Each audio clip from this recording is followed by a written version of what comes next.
Okay, welcome back to Daylight. Today is Monday, April the 13th, 2020, and this is Daylight number 15. For those of you that are new and joining us new today, this is a daily live stream video that I've been doing where I try to share a single tip each day that can help you improve yourself through the current health and financial crisis that we're through. And my goal here is to help people become better out of this crisis than they were going in. I think this is actually a really interesting transformational opportunity.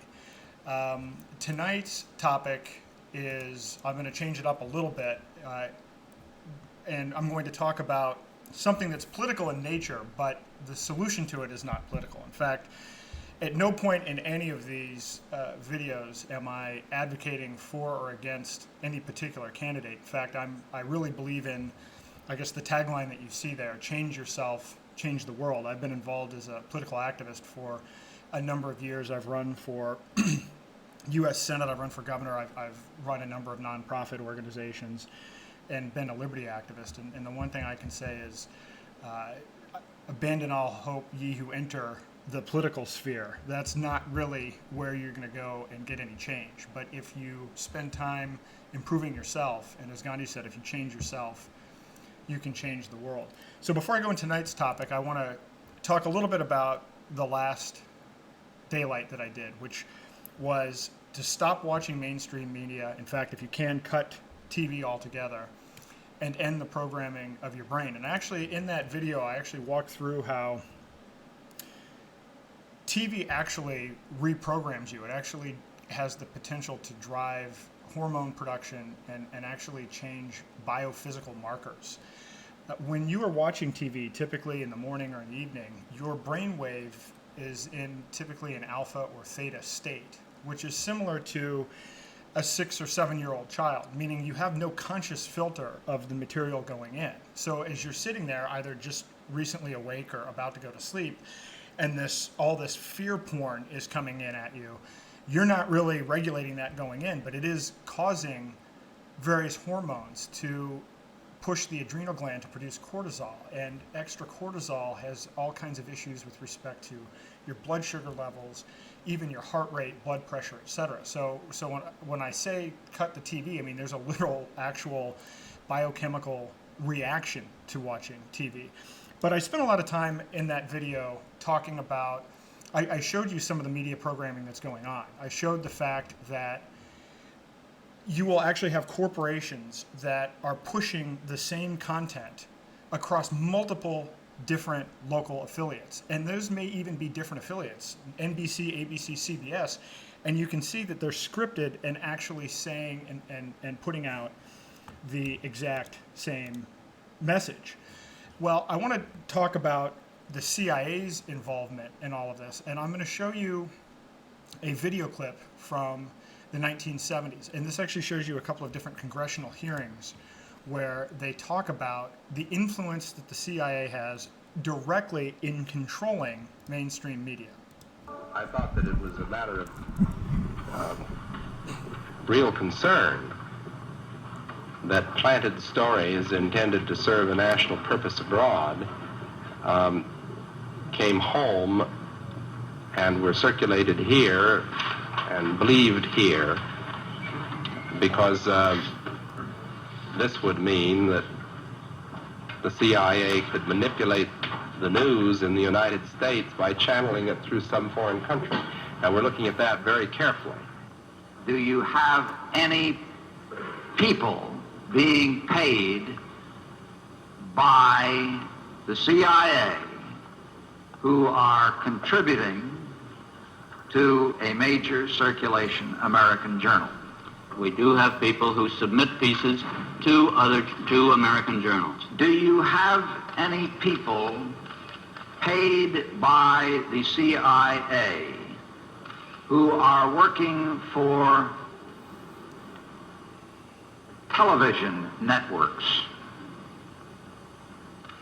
This, I think, gets into the kind of getting into the details, Mr. Chairman, that I'd like to get into in executive session. At CBS, we had been contacted by the CIA. As a matter of fact, by the time I became the head of the whole News and Public Affairs operation in 1954, ships had been established, and I was told about them and asked if I'd carry on with them. We have quite a lot of detailed information, and we will evaluate it, and we will include any evidence of wrongdoing or any evidence of impropriety in our final report and make recommendations. Do you have any people being paid by the CIA who are contributing to the national news services, AP and UPI? Well, again, I think we're getting into the kind of detail, Mr. Chairman, that I'd prefer to handle in executive session. Senator, do you think that you named the news organizations in your final report? That remains to be decided. I think it was entirely in order for our correspondents at that time to make use of CIA agent chiefs of station and other members of the executive staff of CIA as sources of information which were useful in their assessments of world conditions. Would you say that continues today? Well, I would think probably for a reporter it would continue today, but because of all of the revelations of the period of the 1970s, it seems to me that a reporter's got to be much more circumspect in doing it now, or he runs the risk of at least being looked at with considerable disfavor by the public. I think you've got to be much more careful about it. So that's a little bit of background for you. I mean, if we already know from last week's Daylight that corporate interests are pushing specific agendas, but this very clearly shows that the CIA has been directly manipulating our media, both abroad and within the United States for a number of years, and this is something that there's no indication whatsoever that that's stopped. And so tonight's Daylight is actually, it's related to the topic of QAnon. This is a movement that, if you're not familiar with it, I'm going to share some information and some videos as we go through this. I binge watched hours and hours and hours of additional video over this weekend, and as we've been in this, whatever you want to call it, quarantine lockdown situation, there have been all kinds of conspiracy theories and things that have been put forward about mass arrests and a whole bunch of other things that are going to go on. And so I want to touch on some of that and give my opinion on it.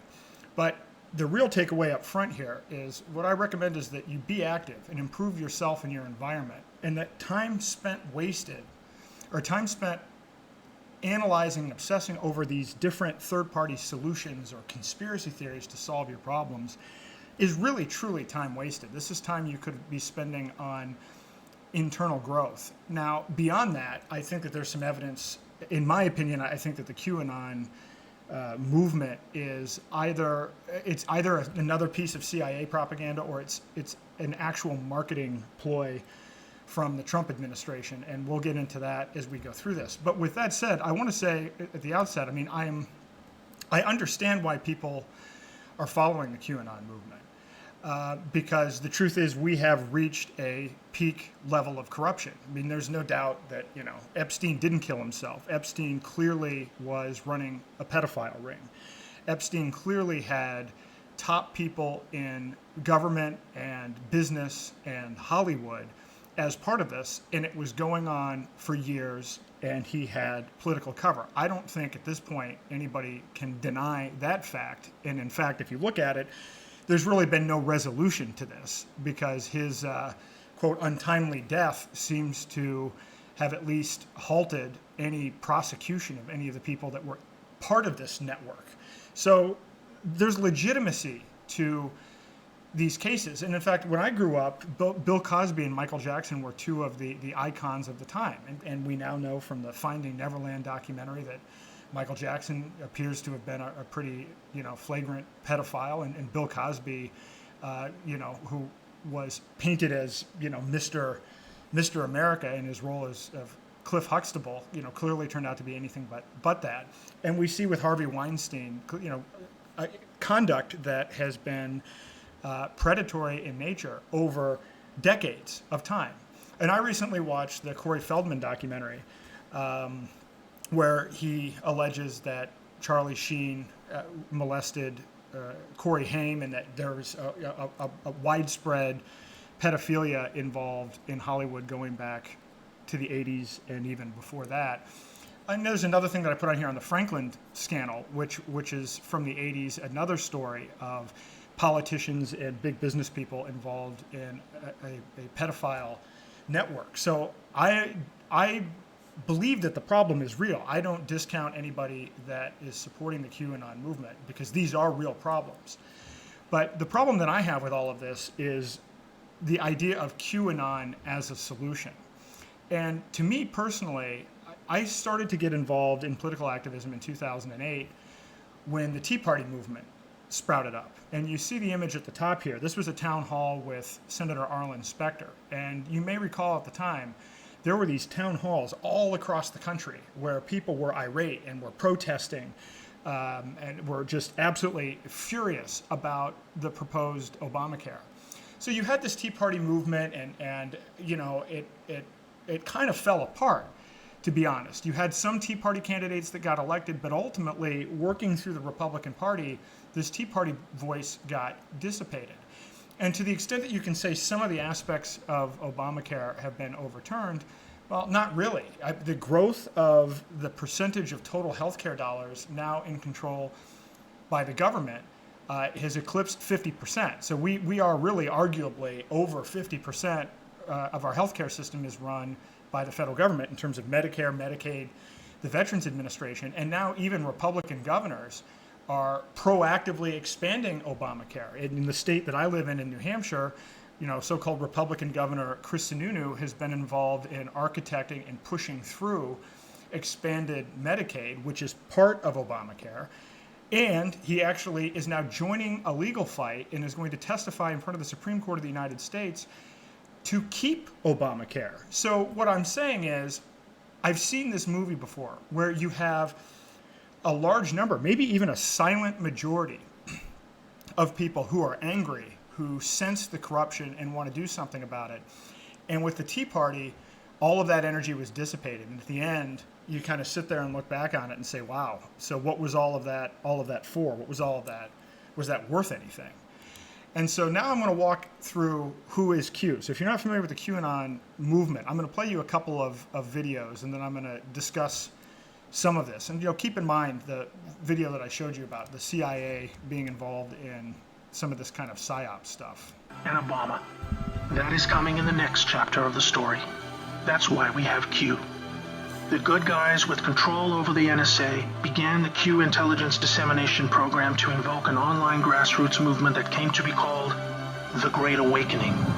It started on underground internet channels and then moved to the mainstream. Q has been a fun distraction for those who follow world events and desire truth, but it is about to begin a much more important and necessary phase, keeping the public informed when the deep state war breaks out onto the surface. By this, I mean high-profile arrests. Yes, folks, the criminals I'm referring to are famous politicians, actors, singers, CEOs, and celebrities. People who have earned our trust, respect, and admiration. They have done very bad things that are all fully known and documented, and they will be severely punished. Those of us who have followed Q since the beginning will be here to help you make sense of the coming events. We are among the first to realize that our petty partisan divisions are just trivial distractions, and we are all enslaved by a hidden enemy. We realize that the problem was never capitalism or socialism, Democrat or Republican, black or white, Muslim or Christian. We know it was just very powerful criminals who had too much power. Fellow slaves, it's time to buckle your seatbelt, recognize your true enemy, and embrace a new future that we all owe to the brave patriots who risk their lives to achieve this victory against the greatest force of evil the world has ever known. May God bless America. So that gives you I tried to take a snapshot. That's from a longer video that's about 13 minutes long. But the key takeaway from this is that there are supposedly these people, these white hats in the NSA, that are working on all of these sealed indictments, and that they're going to round up all of the pedophiles, all of the corrupt people in government, all of the corrupt people in business in Hollywood in one massive situation, and that they're going to be tried in military courts and shipped off to Guantanamo Bay. This is, so, I mean, again, from my perspective, again, let's go back to the CIA, and I'll talk about some of the other government programs that have been used for propaganda. But the idea that this entire thing hinges on white hats from the NSA, who we don't know who they are, to me, I'd be a little bit skeptical about this. So again, understand, just like with the Tea Party, there's a legitimate problem. There are pedophiles. There is corruption. There is a class structure in this country that has been in place for a long time. But what you're asked to do is you're asked to believe these white hats from the NSA, and you're asked to trust the plan. So there's nothing for you to do. It's a complete passive situation. It's being presented as, listen to what they're doing. Listen to this subversive plan, but don't do anything. Just be prepared for it.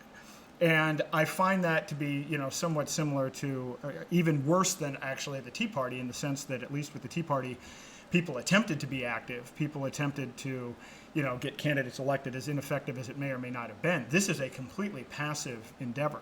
And the additional theories on this are amazing. I watched a 10-part documentary over this weekend, and I'm going to play you just one part of it. I couldn't even, it would take me an hour to summarize some of the theories that go into this, but just take a gander at this. In 1999, his plane crashed into the ocean. There were no survivors. All three on board, John, his wife Carolyn, and her sister Lauren, died upon impact. Their bodies were retrieved and cremated.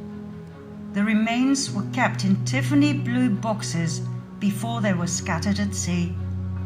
The entire nation was in shock. Donald J. Trump was in shock. He and John were close friends. When John died, Trump swore he would finish his mission. He promised he would take the murderers of JFK, Sr. and Jr. to court. He swore to drain the swamp. Could John Jr. still be alive? Is it possible that he staged his own death, knowing there was no way he would survive the wrath of the cabal?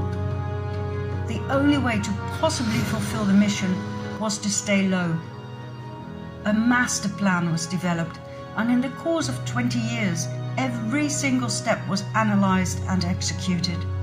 An entire team was put together with insiders at the top who were willing to give their lives for the cause, the annihilation of the cabal and the liberation of the people. They left hints and clues as to inform those who had already woken up to the truth. Trump communicated directly with the people by means of his Twitter account, thus avoiding the corrupted mainstream media. In every speech and every tweet, he used codes for the QAnons to pick up on. He used spelling errors such as kafefe instead of coffee, referring to a new act about the saving of all social media posts by the president. The act was introduced 12 days after Trump's tweet.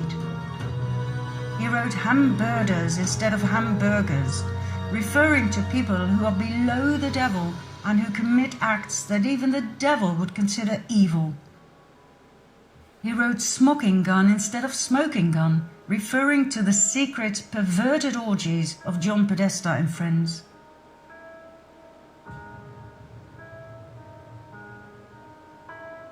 Trump's clumsy behavior showed his victory over cabal key players.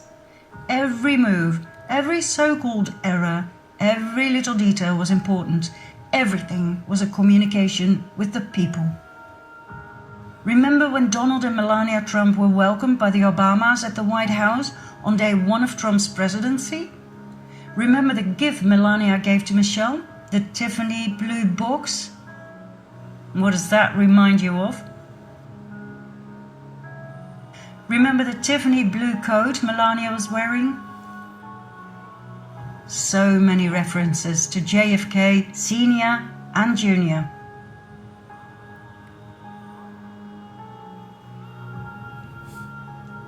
There's one more clue that John might indeed have staged his own death.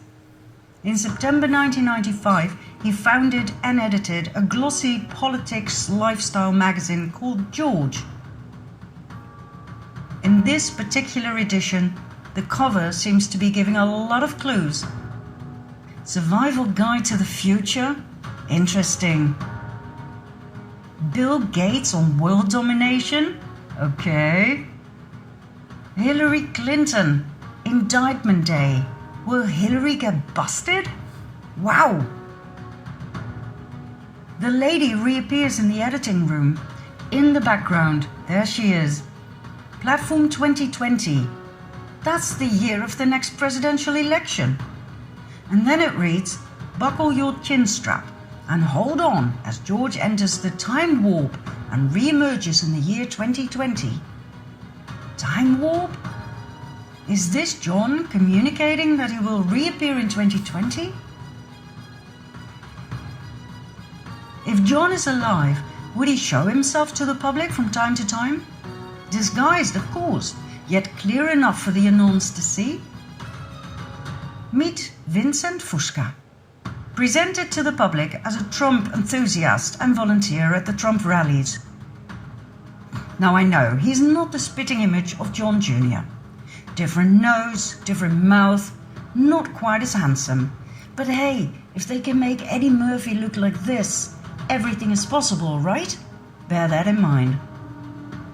Vincent Fusca does not seem to have a past. No old pictures, no family tree, nothing. He suddenly appeared. His name means Conqueror of the Dark. He often wears a fedora hat, very similar to JFK Sr. And this I find interesting. His nose changes. Sometimes it's bigger than John's, sometimes it's not. Now I can understand why John would change his appearance slightly from time to time as to give hints to the QAnons. But why would a Trump fan do such a thing? So what you're seeing is a clip from a 10-part series about Q.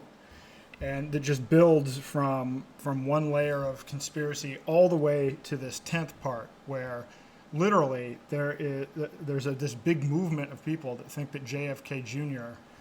is Q and that he's the person that's behind this. Now, I mean, you can dig into some of this stuff and you can discredit this pretty easily. Like, for instance, John F. Kennedy Jr. was tall. This particular chap here, you'd have to, if you've ever seen the show King of the Hill, there's a character, Cotton Hill, who had his shins blown off in the war. You would have to have a similar thing with this guy. This guy's 13 inches shorter than JFK Jr. I mean, on the face of it, it is not in any way, shape, or form credible. So if you're going with me here, Q is, the official narrative is it's a bunch of white hats from the NSA that may in fact have JFK Jr. behind it, and it gets more wild and more outlandish. And the thing is, as you go through it, I'll show you one more video clip from a guy named David Wilcock, who I actually like. I've read some of his books. He's compiled a lot of interesting information about alternate science theories and just covering a broad range of topics. And some of his research has been very solid. But when it comes to him making any predictions, he was a big believer in the end of the world in 2012, and he has been a big follower and alleged supporter of Q. And so what's been going on, and you might have noticed this in the last couple of weeks, people have been talking about this biblical event that was supposed to take place with Q. And by biblical, there were references to Good Friday and Easter, and the idea was that we were going to have 3 days of darkness where we were going to have our internet cut, and all of the criminals and all the pedophiles were going to be arrested, and then they were going to be tried through a military court, thrown into Guantanamo Bay, and then we would be seeing these briefings. This is how far this goes. So let me show you what Dave Wilcock has to say on part of this. And again, what you're about to see, the things that he said, have already not come true. I mean, Easter has come and gone, and last time I checked, and I checked right before doing this broadcast, that we have not had any mass arrests, and we certainly haven't lost internet. So take a look at this. Of it that I got was from Corey Good on Saturday, March 21st. He has multiple sources feeding us information. I had already done the video and discussed Defender Europe 20 as if arrests were already happening. That was the first video we did. The general, we have a couple guys we call the general, but the general called and laughed and said, nope, it's not happening yet. Nobody's been arrested in Europe yet. but he was amazed that I got all those details right. He said the final stage will involve about 3 days where we do not have access to regular phone calls. You can make emergency calls to 911 or other things like, a hospital, I guess. But you're not going to have the internet or the phone. And they want you to know about this so that you don't freak out and commit suicide, I guess. A lot of people they're worried might do that. But they have to go through this. So there will be an emergency presidential broadcast system that they will use. The QAnon source talked about this December 19th, 2019. They will use a national presidential alert system. And why was this created and tested? For political and information warfare. During these 3 days, they believe that they're going to be able to get everybody. They've got it all planned out, how they're going to get this thing done. They think they can get it all done in 3 days. It might take a little bit longer, but they probably will get it done in 3 days. And it's going to be fast, probably 24-hour-a-day shifts that these soldiers are working. So this is a text from Corey where he said, I sure hope the arrests are going on. I was also told recently that all communications except 911 would go offline. I am not sure if they mean cell communications only, but they did say the internet would slow to a crawl during any actual mass arrests. Then the National Emergency Network would come on, just like you had said in the last video. With the virus scenario, they may not need to take communications down or shut down electricity in regions. We are not hearing they're going to turn off the electricity. That's very important. This virus, the cabal's last-ditch effort, may be the perfect screen for them, for the alliance to do the arrests. I am just hearing majorly conflicting information on that from my contacts. That is not conflicting anymore. The general was hearing it in the beginning, but then said it was called off. This is going to be happening. They are going to do it now. I am also hearing there are very strange troop movements, National Guard, but also elite Marine units who specialize in breaching compounds have been seen moving around in a frantic manner on their base. I can't remember which one. So here's another thing. These military units have been planning to do these arrests for years, and they have been in warehouses where they have lines of tape, and they've taped out where the compounds are that they're going to have to go into, where the doors are, where the security cameras are, how to get in, how to get out, how to get the people out alive and safely. They don't want to kill people. They want these people to be on trial. This is not a mass murder. This is an arrest. But they are going to go in there to get these folks, okay? And apparently, there's nothing that these guys can do to run. So it doesn't hurt anything for me to be leaking this intel. I was very clear on that before coming out with it. But this is very exciting. So let's go back to the slide. FEMA was gearing up some camps that had been set aside, but they were not being set up in a pattern that would be expected for a pandemic. It appears that the FEMA camps will be used as temporary holding prisons for the people who are going to be arrested.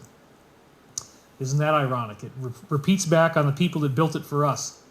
So much speculation, even among the top brass, because over a week ago, all the proper briefings have stopped and communications went down. We are now running silently. We are also told to expect a lot of strange earthquakes around areas you would expect secret bases to be at. That did happen in Utah. You might have noticed a few other places. Communications being down and troop movement is going on for sure. This is way too much overkill for a virus outbreak of this magnitude. And the general was even saying there were rumors of using the situation for the economic reset. So, I mean, as you can see, all of these prophecies about Q, and Q produces a list of different things and puts out these statements from time to time, opining about what's going on and what's going to happen next. And this is a whole elaborate situation. But so far, none of it has come true. None of the Hillary people have been arrested. None of the Obama people have been arrested. In fact, if you look at it, for the most part, it's actually been Trump people who have been arrested. And when you look at the information that Q is putting out, it's very much pro-Trump literature. I mean, it really paints him out to be the savior in this entire situation, which is why, from my perspective, I actually think Steve Bannon, Trump's prior chief of strategy, is probably behind Q. I think the timeline fits, his background fits. He has a background in... He ran Breitbart. He was the CEO of Breitbart for a while. He's been a movie producer, and he is, by all accounts, a smart guy and a good strategist. But I put this meme up here because I think this kind of summarizes my position on this too. When one group of people thinks we're all going to die from the coronavirus, and the other group thinks it's all a secret Trump plan to bust the pedophiles, and I'm in the middle trying to explain MK Ultra and COINTELPRO. Well, let me tell you what those two government programs, one's CIA, one's FBI. MK Ultra is a CIA mind control program that uses psychoactive drugs, chemicals, electroshocks, sensory deprivation, isolation, sexual abuse, and multiple forms of torture. And this is no longer in the realm of conspiracy theory. For a long time, this was a conspiracy, and now, because of information requests, FOIA requests, we now know that MK Ultra was, in fact, a program, even though most of the evidence of the program was eliminated, some still remain, and so we know that this was a real thing. COINTELPRO is covert and sometimes illegal projects by the FBI aimed at surveilling, infiltrating, and discrediting and disrupting American political organizations. So the FBI was doing this. They did this with the Black Panthers. This was a very active program from 1971 to 1974. And it's interesting because anytime you talk about this stuff, somebody will come out and say, well, here, it's just another conspiracy theory. Well, it was actually the CIA that came up with the phrase conspiracy theory and tried to use this to deflect any investigation that was ongoing into the JFK assassination. So my point bringing all this up is the CIA has been known to manipulate media. They've been known, in conjunction with the FBI, to do all kinds of things. Many of these programs are illegal. So when you see this kind of thing like Q, you can look at it and say, well, maybe this is just another CIA plot to throw people off the track and to demoralize people. Because let's face it, this is what's going to happen. When there aren't any arrests, then what's going to happen with all these people that have been sitting here biting their fingernails every time Q comes out with a new prognostication? I mean, at some point, those people are going to become demoralized. And in my opinion, based on the CIA and FBI programs of the past, that's a deliberate intention of these programs. So my conclusion on this is really that you should focus on the things that you can control, because all of this is a diversion. Whether you believe, either the Q stuff will happen or it won't. You really don't have any say in it one way or the other. You're just a passive participant. So focus on what you can do. What you can do is you can control your words, you can control your actions, your ideas, your effort. What you can't do is affect anybody else's actions or words or feelings or ideas. And so I'm suggesting, particularly now that we have this downtime, be active, don't be passive. And if I had to put it into a nifty little tagline, I'd say, don't believe in Q, believe in you. I mean, again, it's entertaining to follow, but it frustrates me because I have a lot of friends that are like, that truly believe this. And I just worry that they're really getting their hopes up and simultaneously getting their hopes up while not doing anything to either improve themselves or to actually uncover the corruption as it exists. And you can look at things like Project Veritas and James O'Keefe, who I know and I've worked with. I mean, he's taking a very proactive situation. If you see corruption, film it.